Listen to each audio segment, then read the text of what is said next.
cet échange justement par un témoignage, je vais dire historique, non, Monsieur Guérin, mais un témoignage de précurseur, justement, parce que Monsieur Guérin est donc agriculteur à Naujal et Clotte, en Dordogne. C'est un nom très particulier. 170 hectares avec vos frères en SCEA, une production fourragère, luzerne, desséché, raie gras, maïs en silage. Prairies naturelles, une production arboricole. Alors, vous m'avez précisé 23 hectares en noyer et 7 hectares 5 en châtaignier. Une production laitière, 90 vaches montbéliardes, un quota de 850 000 litres. Et une utilisation en cumin aussi de matériel. Mais si vous êtes là, c'est principalement pour témoigner du projet de méthanisation que vous avez eu, pas au siècle dernier, mais en 2011. Il y a très longtemps, sur ce méthaniseur qui a été donc développé par vous-même dans l'époque et à l'époque qui était celui de ces projets de méthanisation. Donc ces premières installations de méthanisation modernes se font en France au début des années 2000. Vous êtes parmi les premiers. Les agriculteurs obtiennent mise en place d'un tarif de rachat d'électricité produite en cogénération avec de la chaleur. Vous faites partie de ces agriculteurs pionniers en France. Pouvez-vous nous expliquer, dans le contexte de l'époque, ce qui a motivé votre projet de méthaniseur? Bonjour à tous. Il faudra m'arrêter si vous trouvez que je suis trop long. Allons donc. Et la notion d'historique me plaît bien, mais je dirais presque préhistorique. Vous savez, je suis d'un territoire qui est la Dordogne, le Périgord. J'ai une affection particulière pour la préhistoire. Et en plaisantant, je disais que les tout premiers, des gens comme Francis Claude Pierre, faisaient partie de la préhistoire de la méthanisation en France. Il a été le tout premier en 2002. Et puis, moi, j'ai découvert la méthanisation en 2003, 2004. J'ai été voir mes premières installations en Allemagne en 2004. Et j'avoue que j'ai été assez surpris de comprendre qu'avec du fumier et du lisier, ce que je produisais avec mes vaches, on pouvait produire de l'énergie. Donc j'ai commencé à tirer le fil et puis très vite je me suis aperçu qu'en allant voir les financeurs potentiels de la région, etc., il n'y avait pas des dispositifs, les cadres en place qui soient réglementaires, financiers, etc. Et il a fallu attendre le Grenelle de l'environnement en 2008, une volonté du gouvernement d'alors de lancer la méthanisation en France pour produire de l'électricité en cogénération. Et c'est dans cet appel à projet qu'on s'est inscrit, on y avait réfléchi, donc on a été sélectionné, on a fait partie de la cinquantaine de 80 dossiers en France sélectionnés, on était 5 en Dordogne. Et donc en 2011, on a mis en service notre installation qui fonctionne toujours, elle est adossée à l'élevage laitier, c'est intimement lié à l'activité d'élevage. On a fait plusieurs augmentations de puissance, aujourd'hui on produit 4 millions de kilowattheures, 4000 mégawatts. C'est en gros la consommation de 1000 familles. Un ménage français moyen, c'est 1000 kW par an. Donc en gros, toutes les familles de mon territoire sont alimentées avec ma petite installation qui est adossée à mon élevage. C'est assez étonnant. Et puis on a remplacé toutes les cuves à propane, à fioul, etc. On a chauffé tout le village. J'habite dans un hameau. Et la dernière étape qu'on a mis en place, elle est plus récente, elle date de 2022. Je me suis aperçu qu'on pouvait, avec le biogaz et le méthane qui contient, faire rouler des véhicules à moteur. Et donc, on a mis en place un outil qui permet de produire du bio-GNV, ça s'appelle le bio-GNV. Donc, on a un tracteur, le tracteur Newland, celui qui est présenté là-bas, son modèle précédent. Un camion qui sert à tous les usages de la ferme et tous les véhicules, tout ce qui était diesel, etc. On a tout vendu. Et tous nos véhicules fonctionnent aujourd'hui au biogaz. Ça a été la première étape et une génération de jeunes est arrivée, mes neveux, mon fils, et on a construit une deuxième unité de méthanisation, elle en injection, qui est sur le réseau, qui fonctionne depuis 2 ans, qui injecte 250 normomètres cubes sur le réseau. Donc j'étais un préhistorique, et maintenant on est dans l'ère du temps.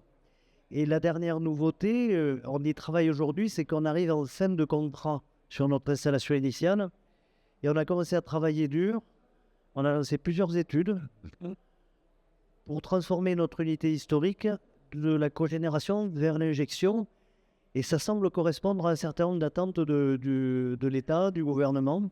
Mais ça, on aura l'occasion d'en parler plus avant. Mais alors, en 2010, 2011, 2008, 10, 11, au moment de la réflexion, c'était facile de monter un projet de méthanisation sur le terrain? C'était accepté par les riverains, par la commune? Oui, c'était plus facile parce que j'étais le premier, donc il n'y avait pas de référence pour ceux qui étaient autour. Donc personne ne savait quel type d'activité ça représentait. Il y a eu un certain nombre d'interrogations de riverains, notamment des néo-ruraux, qui posaient des questions, mais ça s'est bien passé et on n'a jamais eu de difficultés majeures depuis, puisque le modèle qu'on a développé est complètement inséré à la ferme. Et en réalité, ça ne modifie pas le profil d'activité du territoire, puisque les matières que l'on fait fermenter sont nos fumiers et nos lisiers, c'est 63-4% du volume. Ce sont des déchets agroalimentaires des usines périphériques. Et on n'a pas de culture. Nous, on n'a ni culture intermédiaire à vocation énergétique, ni culture dédiée pour faire fonctionner cette unité. Notre nouvelle unité, elle, est basée sur un modèle de culture intermédiaire et de déchets agroalimentaires. Et donc là, il y a effectivement une mise en culture spécifique pour ça. Et les digestats sont épandus sur votre ferme? Vous n'avez pas besoin de surface supplémentaire? Alors, on a un plan d'épandage qui dépasse le cadre de la ferme. Une des difficultés qui est apparue très vite, c'est les volumes qui étaient concernés. Nous, sur notre unité historique, on traite 15 000 tonnes de matière. Et il en ressort en gros près de 15 000 tonnes aussi. Il y a 10% à peu près qui se gazéifient. Et donc, il a fallu gérer le retour au champ. Donc, très vite, on a arrêté de labourer parce qu'un champ labouré, c'est un champ très souple. Donc, si on roule avec un tracteur là-dedans, avec une tonne à digestat à liser, ça s'enfonce. Donc, on a arrêté le labour. On est sur des façons superficielles. Et on a développé ce qu'on appelle les pendages 100 tonnes. C'est-à-dire qu'on a des réseaux d'irrigation dans notre territoire et on réutilise ces réseaux qui vont jusqu'au coin de chaque parcelle. Et avec un tracteur et une rampe et un tuyau au bout de parcelle, et un groupe motopompe au départ, on est pas sans utiliser les routes. Et c'est vrai que dans mon territoire, on a des réseaux routiers de très mauvaise qualité, c'est historique. Et donc le fait de faire rouler des tonneaux en plus, ça c'était une contrainte, et donc on l'a contourné de cette manière-là. Et ça fonctionne très très bien. Alors, j'ai noté que pour votre projet de biogaz, de bio-GNV avec votre tracteur, vous aviez été nommé au CIMA Award. Oui, j'ai été nominé, mais je n'ai pas été sélectionné. Alors, C'est mes collègues qui ont le même projet, qui sont Vanessa Paya et David, son mari de Demeter Energy, qui ont été mis en avant. Il n'y avait qu'un lauréat. Moi, je pensais qu'il y avait la médaille d'or, la médaille d'argent, la médaille de bronze. J'espérais être au moins sur le podium, mais non, il n'y a eu qu'une médaille et c'était la médaille d'or. Mais j'étais très heureux d'être quand même sélectionné parce que ça montrait une démarche assez complète sur la ferme. En tout cas, moi, je vous l'attribue bien symboliquement. Quel bilan faites-vous avec le recul maintenant, puisque vous faites partie des précurseurs, même si votre projet initial est toujours là, puis qu'il y a eu d'autres projets, quel bilan globalement vous tirez de vous être lancé aussitôt dans un projet de méthanisation en tant qu'agriculteur? Alors c'est un bilan plus. Dans le sens où quand j'ai repris la ferme en 94, je me suis installé. J'étais à mi-temps parce qu'il n'y avait pas d'argent sur la ferme pour me payer. J'ai beaucoup travaillé. Quand je dis beaucoup travaillé, c'est beaucoup travaillé. En 2011, quand on a mis en place l'unité, j'étais encore seul avec mon frère à mi-temps. Et aujourd'hui, on est une petite dizaine sur la ferme, dont 4 jeunes qui se sont installés avec nous. Donc la génération, mes neveux, mon fils, etc. Donc ça a été un développement et qui a été permis par ça, par la richesse créée. Et très clairement, souvent la question qui m'était posée, c'était de dire, mais finalement, est-ce que vous ne trahissez pas un peu la vocation de l'agriculteur qui est de produire des biens alimentaires? Je crois que le débat, il n'a plus lieu aujourd'hui. Sinon, arbitrer les usages de la biomasse pour pas qu'on appauvrisse les volumes d'alimentation, qu'elles soient humaines ou animales, pour faire d'autres usages. Mais le débat n'a plus lieu et on a montré que sur notre ferme, on a préservé, voire développé la production agricole et en plus, on produit l'énergie. Et donc, ça veut dire qu'on a diversifié l'activité, on l'a solidifiée, puisque, on le sait, on est dans le cadre de tarifs de contrat avec des tarifs aidés et que donc ça apporte une sécurité. Et je le disais tout à l'heure dans ma précédente prise de parole, on vient de passer une année 2024 terrible. Je crois que depuis 30 ans, c'est la plus dure que j'ai connue sur la ferme. Et il y a tout le végétal avec les conditions météo ont été déplorables. On n'a pas vendu un grain, les fruits, on a fait moins 50% sur les noix, moins 70% sur les châtaignes. Donc, et les champs sont là. Donc, c'est l'élevage et la méthanisation qui permet l'équilibre global de la ferme. C'est un amortisseur de revenus. Alors, dans mon schéma d'exploitation, on a choisi la diversification des productions, ce qui amène plein d'autres contraintes. C'est très compliqué à gérer, il faut être bon partout, sinon ça ne fonctionne pas. Mais c'est effectivement une sécurisation de l'exploitation. Et tous ceux qui sont partis dans ces schémas, des collègues qui ne soient pas éleveurs d'ailleurs, qui soient producteurs de culture et méthaniseurs ou éleveurs méthaniseurs, ont tous sécurisé leur modèle et leur entreprise en faisant ça.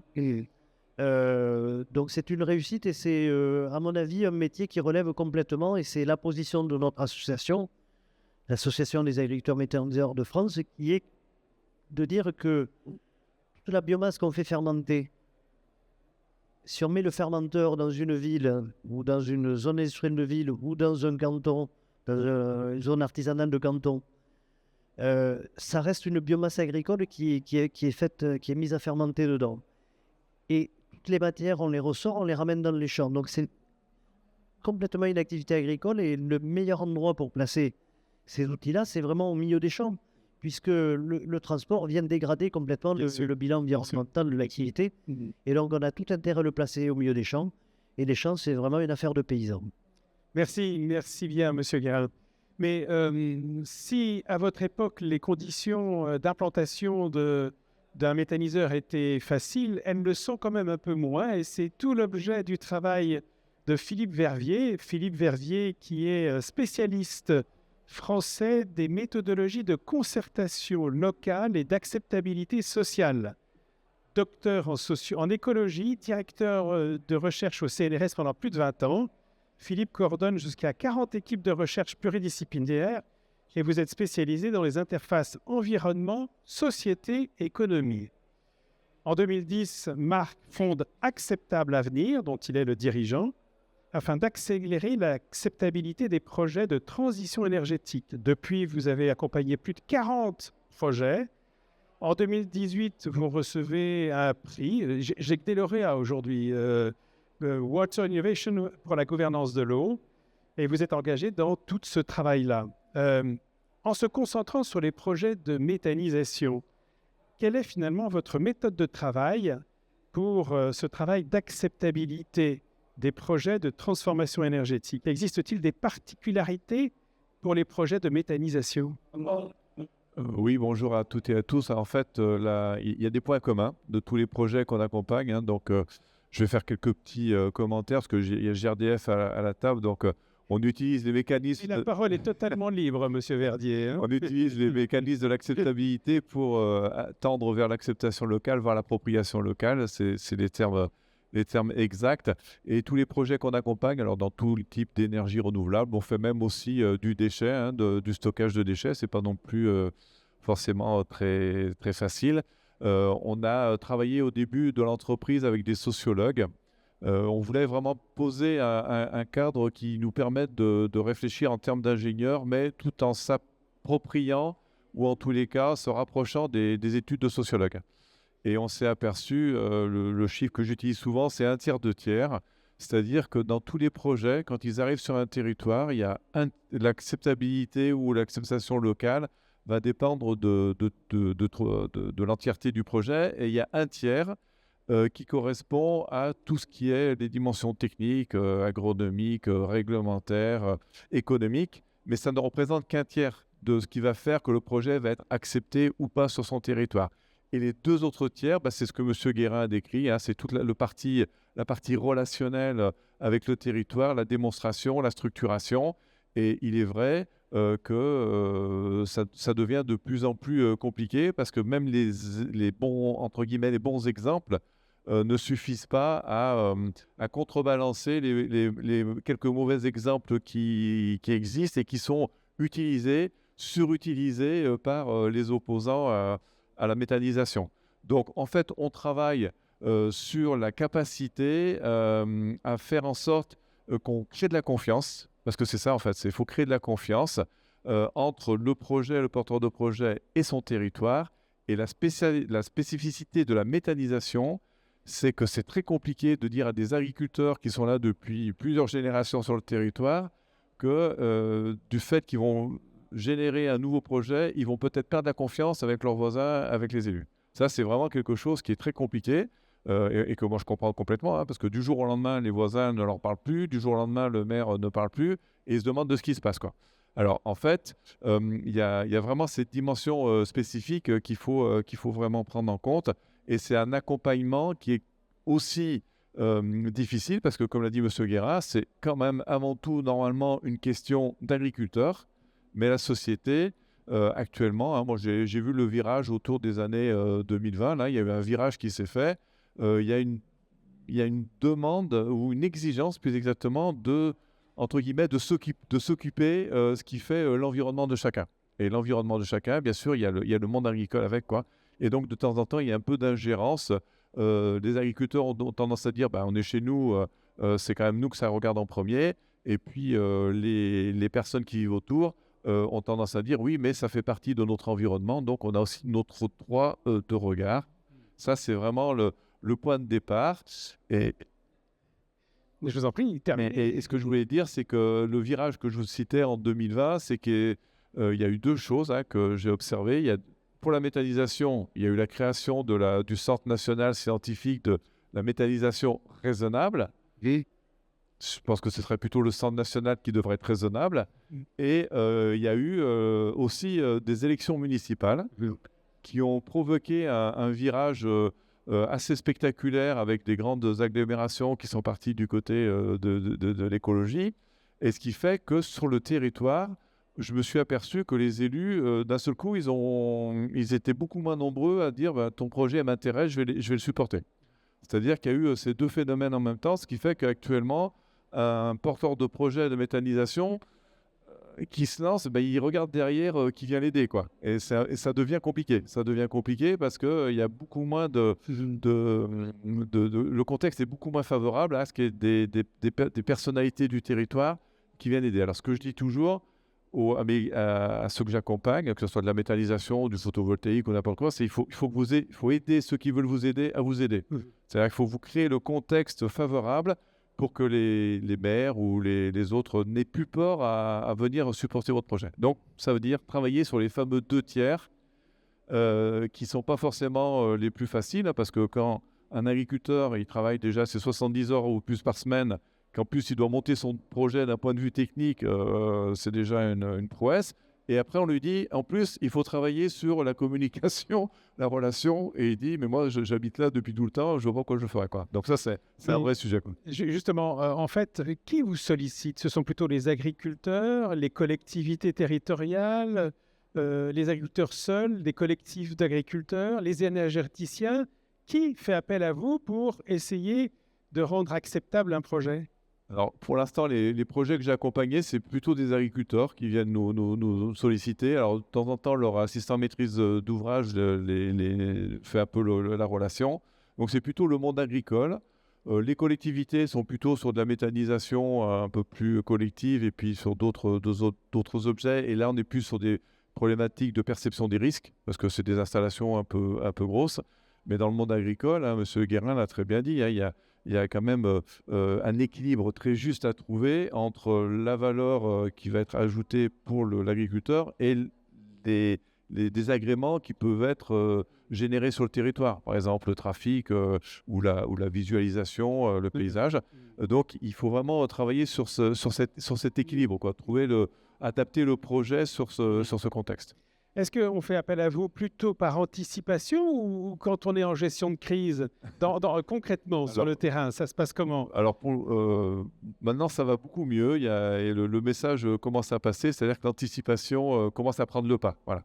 Mais c'est vrai qu'on l'entreprise a 15 ans, les 10 premières années, on a fait les pompiers, quoi. On a fait les pompiers dans tous les domaines, et pas que pour la méthanisation. Même les énergéticiens qui sont très nombreux pour monter un projet, ils attendent le dernier moment et se disent, bon, peut-être maintenant, il faudrait qu'on fasse quelque chose pour essayer de faire en sorte que notre projet soit bien perçu. Et bon, c'est en train de changer.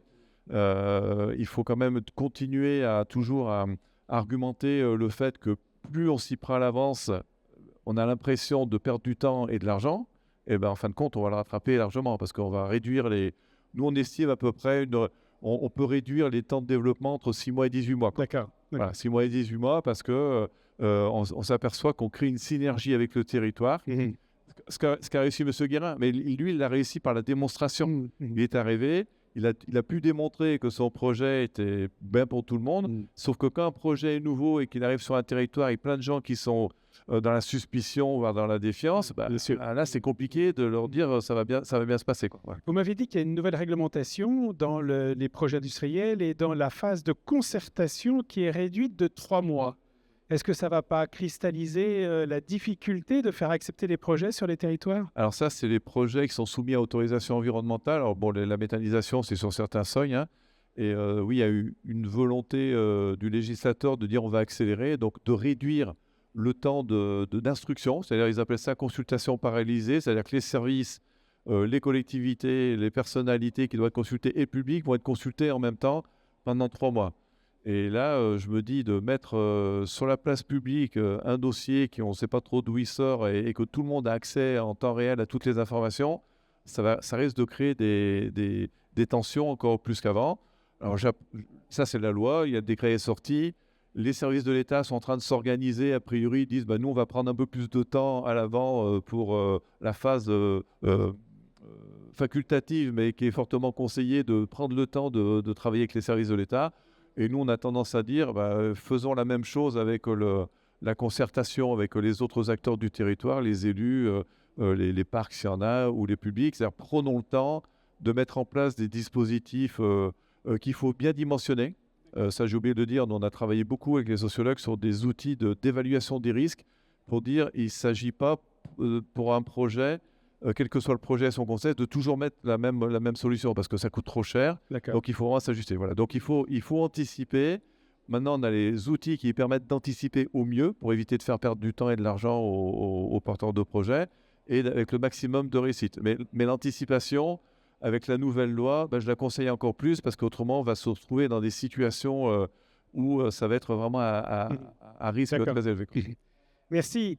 On va passer la parole à Luc Budin. Luc Budin, en fait, c'est à la base un ingénieur agro. Hein. Oui, c'est ça.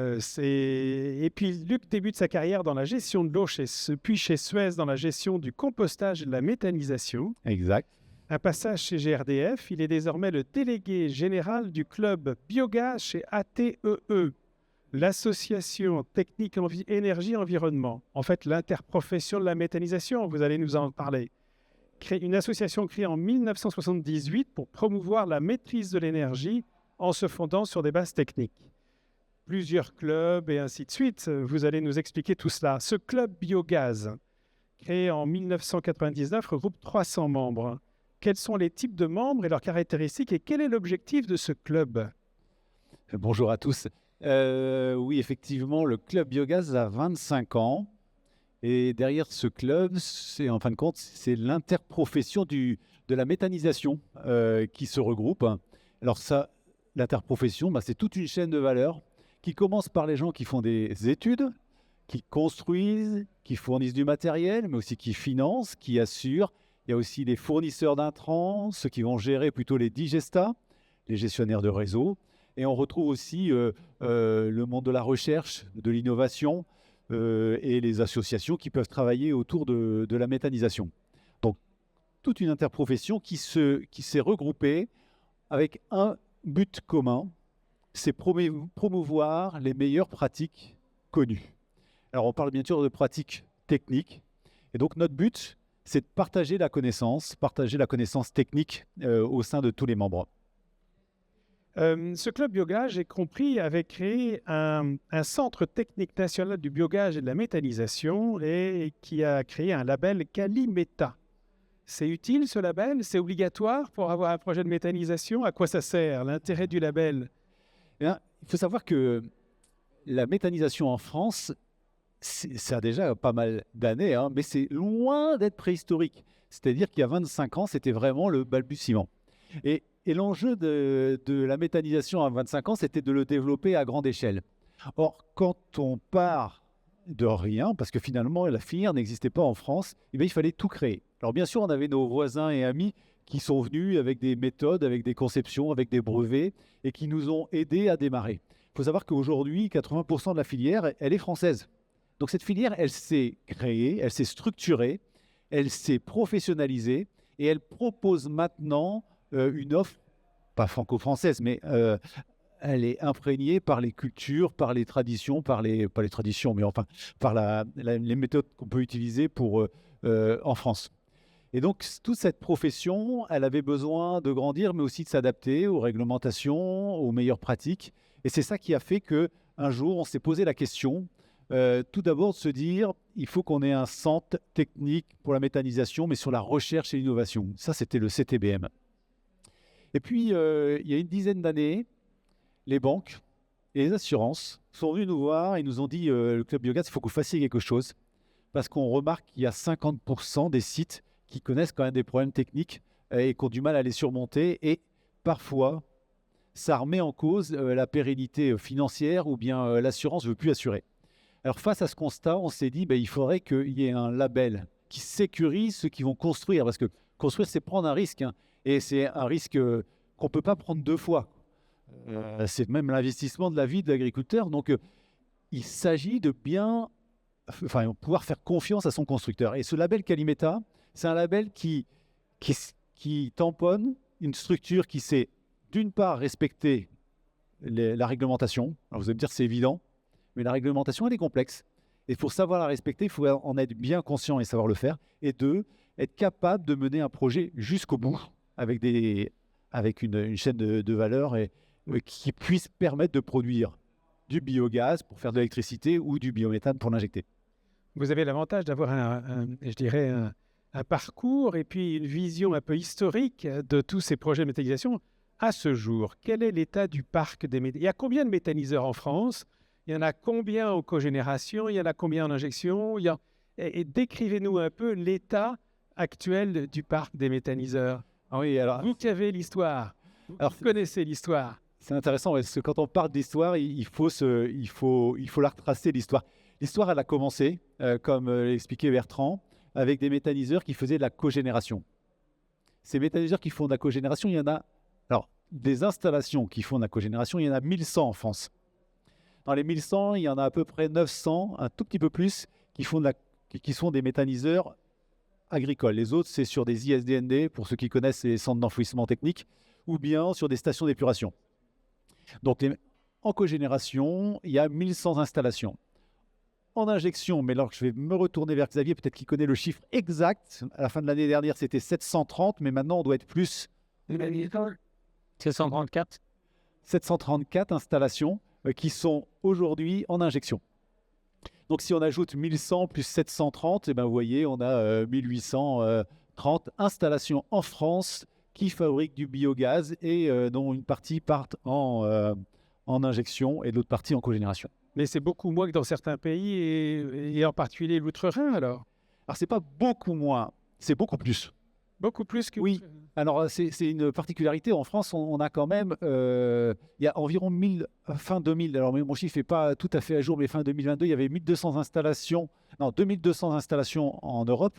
Donc vous voyez, vous dites, on en a beaucoup nous, c'était en 2022.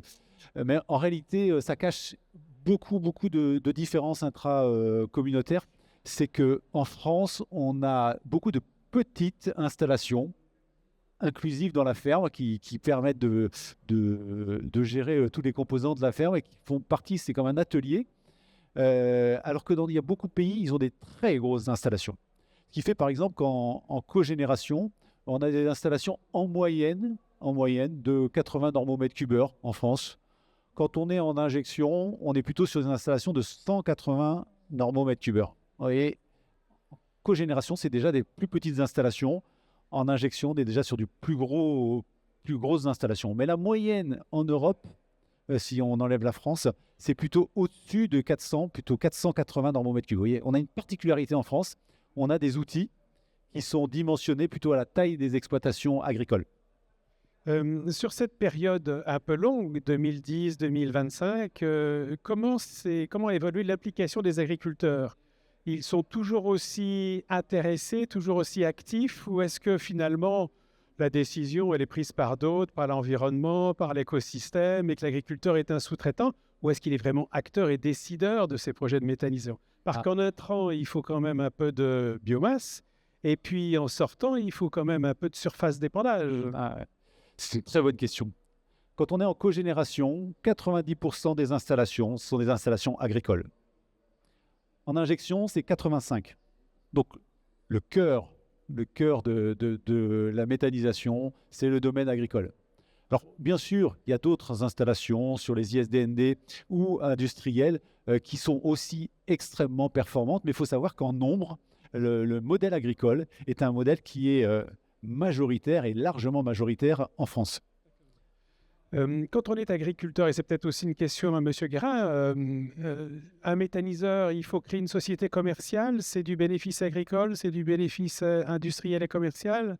Comment ça se passe? C'est de l'activité accessoire ou annexe de l'agriculture? Alors, il y a deux questions dans votre question. Il y en a plusieurs. Il y en a plusieurs, voilà. C'est une activité agricole. C'est défini par le code rural, il n'y a aucune difficulté là-dessus. C'est vraiment une activité agricole puisque la biomasse que l'on produit, et ça va être de plus en plus vrai au fur et à mesure qu'on va décarboner, pas uniquement pour l'énergie, pour les matériaux, pour... Là, vous voyez la veste que porte mon voisin, elle est faite avec du pétrole. Moi, c'est pareil. Je ne suis pas sûr qu'on ait un pull en laine sur nous dans toute l'assistance. Donc, tout est issu du pétrole. Et pourtant, on veut décarboner. Et décarboner, ça passera par les biomatériaux.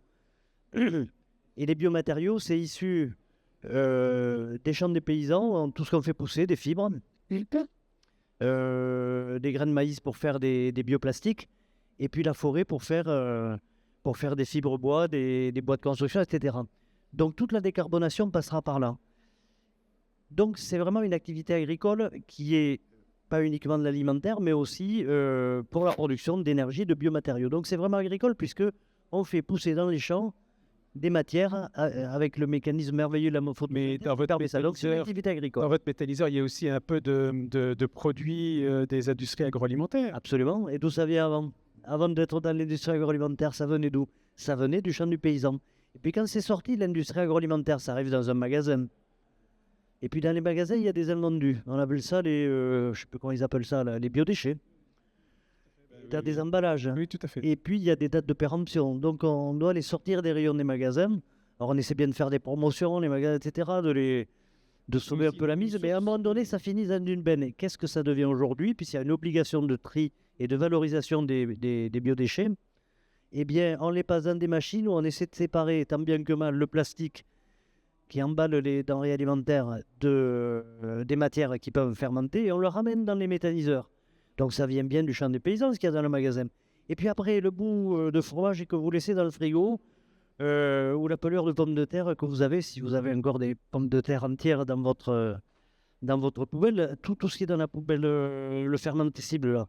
Le point de départ, c'est passé par le magasin, l'industrie agroalimentaire, et ça venait de la ferme des paysans. Donc toutes les matières que l'on fait fermenter dans les méthaniseurs, quel que soit le stade, et si je vais à l'ultime stade de la station d'épuration, toutes les matières organiques dans la station d'épuration viennent de la chaîne alimentaire. Donc c'est alimentaire. Deuxième question que vous me posiez, est-ce que juridiquement on fait des sociétés dédiées pour porter les projets, pour séparer les activités? Moi, le plus gros investissement que j'avais fait dans ma ferme en 2011, c'était construire mon étable pour mes vaches. On avait mis 200 000 euros. Et là, tout d'un coup, on a été chercher 2 millions d'euros, 10 fois plus en 2011. Le dernier méthaniseur qu'on a fait, c'est 7 millions d'euros. Donc, c'est une taille qui est extrêmement élevée par rapport à une ferme. Et donc, on met des sociétés de projets qui portent ces outils-là. D'accord, merci. On va passer la parole à M. Passemard, Xavier Passemard. Ingénieur, il n'y a que des agros, hein, agro-paritech. Xavier a débuté sa carrière chez Suez également, à l'étranger, dans des fonctions de direction générale et du développement. Puis après un passage chez Engie, en tant que DG Biogaz, il devient directeur biométhane chez GRDF. GRDF, je ne sais pas s'il faut expliquer ce que c'est, mais si, vous allez peut-être l'expliquer. Mais moi, j'ai une question un peu générale. Après les projets initiaux de l'époque de M. Guérin, au début où il se lançait en cogénération, maintenant les futurs projets ne seront qu'en injection ou pas? Bonjour à toutes et à tous. Alors GRDF, on est distributeur de gaz, donc le gaz que vous consommez au niveau de votre cuisinière ou pour chauffer à travers votre chaudière, il vient souvent du distributeur et on a une position de quasi-monopole. Mais on a aussi une mission de service public qui est élargie au développement et à l'accompagnement des gaz renouvelables. Ça fait clairement partie de notre mission et au-delà de la distribution, eh bien, on fait tout pour faciliter le verdissement du gaz dans les réseaux. Je fais juste une parenthèse, ma veste est en laine vierge, donc je stocke du carbone. Mes lunettes, les montures sont en lin, donc je stocke du carbone. Donc on peut aussi, à travers un certain nombre de gestes simples, stocker du carbone. Et voilà. La cogénération, ce qu'il faut savoir, et on l'a dit tout à l'heure, la méthanisation, c'est une activité agricole. On peut parler de méthanisation industrielle. En réalité, à la fin, la méthanisation, c'est agricole. Les intrants sont agricoles pour l'essentiel. Le retour au sol, c'est sur du foncier agricole. Donc, quels que soient, je dirais, les acteurs qui l'amènent, ça reste agricole.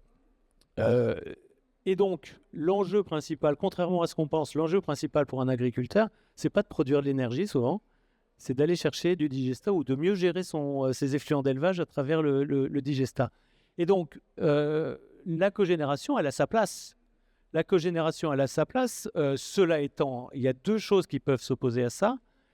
C'est d'abord l'éloignement du réseau. On n'a pas forcément un réseau à proximité. Et à ce moment-là, on n'a pas le choix. On fait de la cogénération, donc on produit de l'électricité. Et la deuxième raison, c'est aussi l'efficacité énergétique. C'est-à-dire que pour qu'une cogénération soit efficace énergétiquement, puisque la biomasse, c'est un potentiel, alors certes, c'est un potentiel organique, mais c'est aussi un potentiel énergétique, ça serait dommage de ne pas l'utiliser en totalité. Or, quand on produit de l'électricité à partir de la biomasse, on a un rendement qui est, je vais vous citer un chiffre, qui est de l'ordre de 35%. Alors, on l'améliore si on a un débouché chaleur.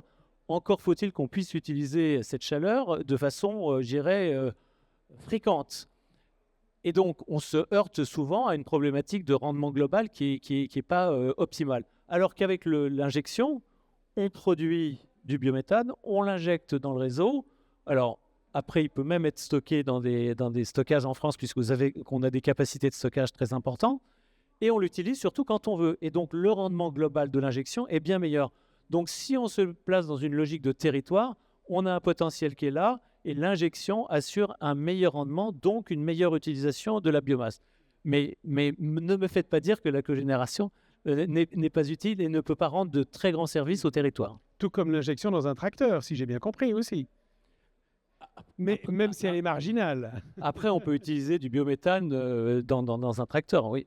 Dans la mobilité, oui. Vous m'avez parlé de la mise en place d'une nouvelle réglementation, le CPB, le certificat de production biogaz, avec ses conséquences. Vous pouvez en parler et expliquer un petit peu ce que c'est et en quoi ça impacte les projets de méthanisation des agriculteurs? Oui, alors là, on revient à l'histoire de la méthanisation par injection. La méthanisation par injection, elle s'est développée pour une très bonne raison.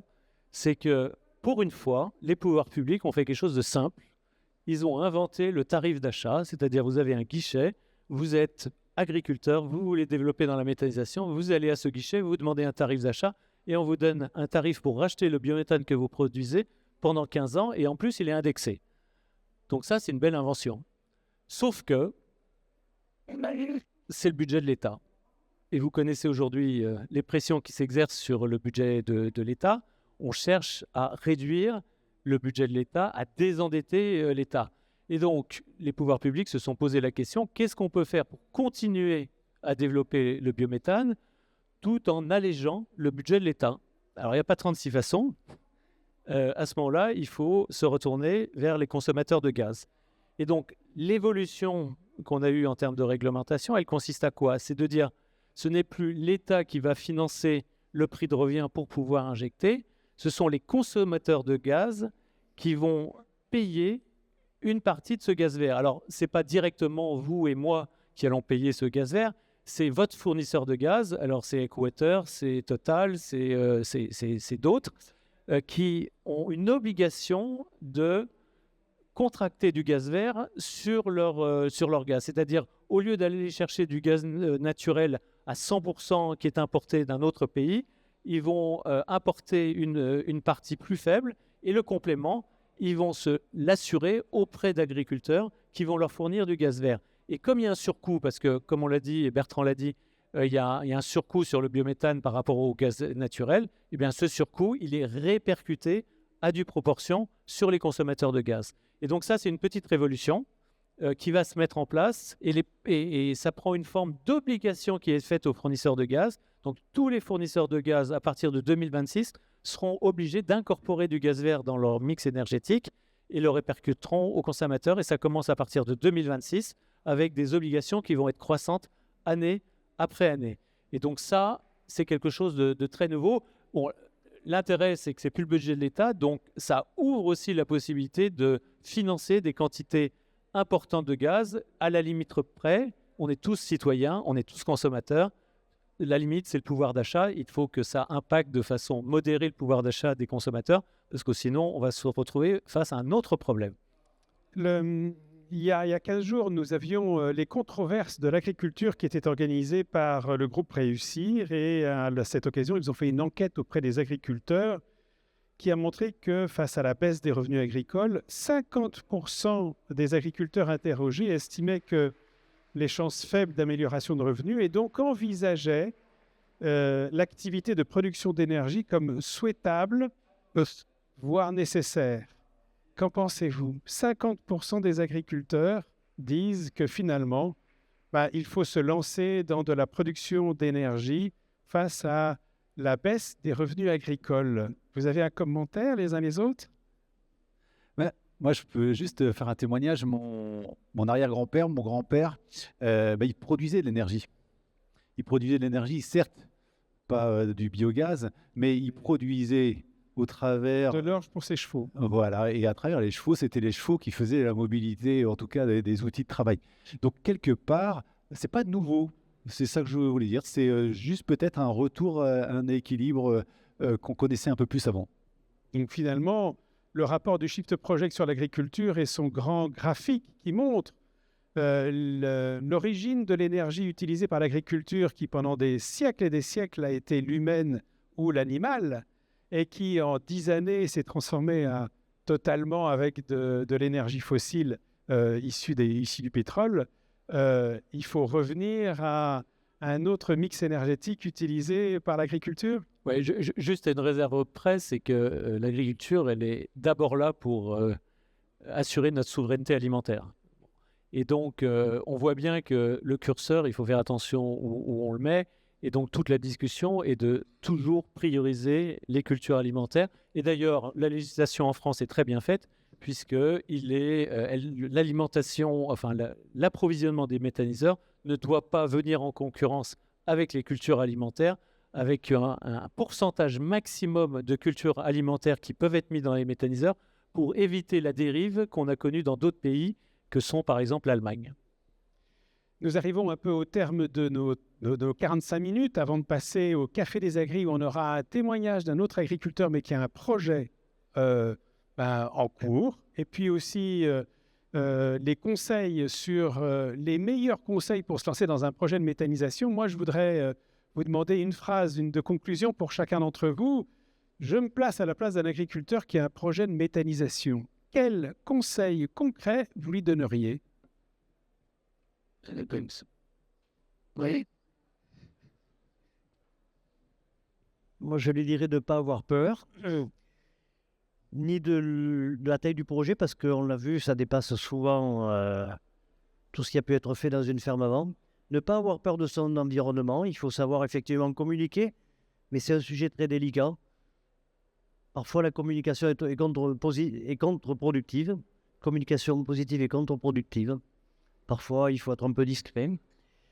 Donc, ne pas avoir peur, considérer qu'on ne va pas affamer le pays en faisant ça et que c'est une question d'arbitrage. Donc, ça se réglera à l'échelle de la ferme, mais plus globalement d'un territoire et encore plus généralement à l'échelle du pays.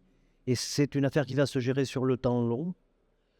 Et puis dire que c'est une belle aventure parce que ça amène d'autres manières de voir, de penser, etc., que l'agriculture traditionnelle où on produit que des biens alimentaires. Donc c'est des ouvertures nouvelles et c'est une belle manière de poursuivre le métier d'agriculteur. Merci. Monsieur Verviers, un conseil à un agriculteur qui veut se lancer. Je vais aller dans le sens de M. Guérin. Je pense qu'il est aussi important de dire que, parce qu'on a beaucoup parlé de communication positive, de concertation, ce n'est pas une fin en soi.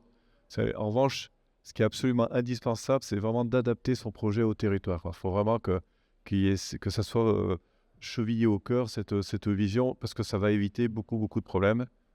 Voilà. D'accord. Luc? Je vais reprendre Garcelle. Moi, j'aurais 2 conseils. Un, c'est d'être patient. Parce qu'un projet, ça ne se monte pas en 15 jours, ça ne se monte pas en 1 an, mais plutôt en 3 ans, 4 ans. Et donc, il faut voir sur aussi la durée. Et le deuxième conseil, c'est que dès le départ du projet, il faut penser à un sujet qu'on n'a pas du tout évoqué, mais c'est le CO2. Le CO2 devient un vrai sujet, une vraie ressource qui mérite d'être étudiée dès le démarrage de son projet. Alors le CO2, c'était l'objet d'une autre table ronde qu'on a eue hier, mais beaucoup de choses sont liées dans l'agriculture. Xavier? Alors, c'est un conseil un peu plus pointu. Moi, mon conseil aux agriculteurs, c'est intéressez-vous aux nouveaux modes de financement que sont les certificats de production de biogaz. Et notamment pour ceux qui sont en cogénération. Et là, je me retourne vers Bertrand. Vous êtes en fin de cogénération. Les certificats de production de biogaz vont offrir des opportunités fantastiques pour continuer à produire de l'énergie renouvelable à partir de la biomasse.